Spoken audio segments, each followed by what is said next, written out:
today I just want to feature one album which I think is not known among the jazz collectors outside of Japan here.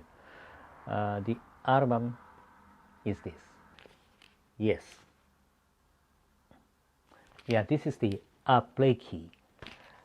A Day with Art Blakey, 1961. That's the title, And it's a 2 LP set, gatefold. And it was released under the label called Bay Bridge. But actually this is a Japanese pressing, Japanese pressing.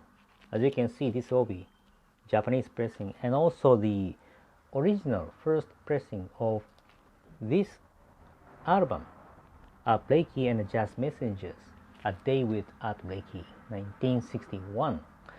And this is the live session, live album.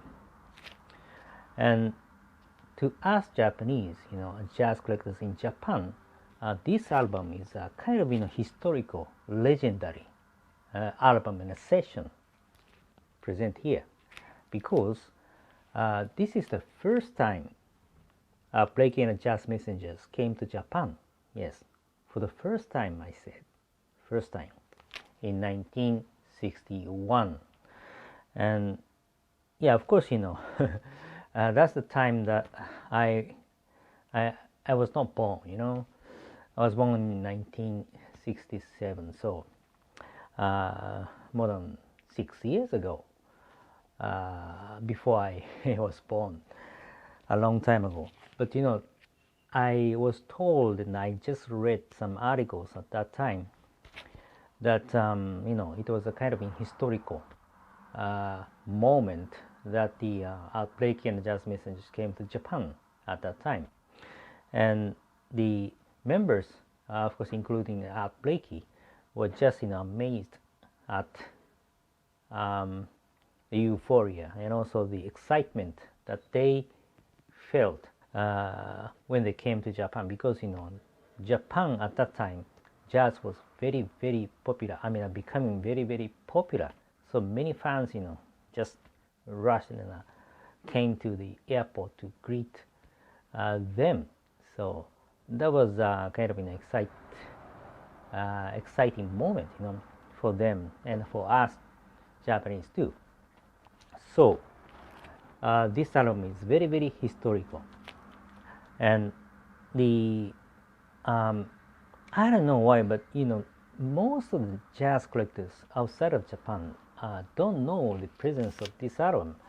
And as I said, this is the original release of this album, the first pressing, the original, and it was released in 1981 by Teichiku Japan. Yeah, many years after the actual sessions were made in 1961. So the original source was a kind of bogged down for many years. But Teichiku and the rest of the members, of course jazz critics at that time, discovered the tape and made this album, And let me tell you the truth that the recording condition of this album is not the best. It's not the best. It's a mono recording, but I think it was originally taped for the TV broadcasting at that time. So the recording condition was not the best. But it's great. It's great. Let me tell you, it's great. And also the live sessions present here are just great. Look at the members. Of course, Art Blakey on drums, and Lee Morgan on trumpet, Wayne Shorter on tenor saxophone, Jimmy Merritt on bass, and Bobby Timmons on piano. So those are the members present there. So you just imagine how great they are and how great they played at that time.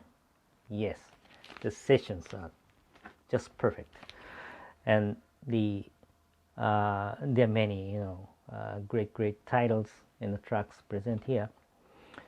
So in case you don't know this album, I think it's better for you to dig, you know. Yeah. And nowadays here in Japan too, it is becoming hard for you to find these two LP set, you know, by Teichiku. Yes, the pressing quality. I sometimes talk about Teichiku. You know, Teichiku pressing is great, and also the sound quality, surely great. But there is only one downside, which is the recording quality. I mean, the original source, the recording condition is not the best, but it's great. Yes. Blakey and the Jazz Messengers, A Day Without Blakey, 1961. Very historical and a legendary album. That's it for today. I hope you like it. And lastly, I always keep praying, wishing you guys, family members, co-workers, everybody to be safe in this unusual situation. Please continue staying safe, and God bless you. And thanks for watching today, and I'll see you next time. Bye-bye.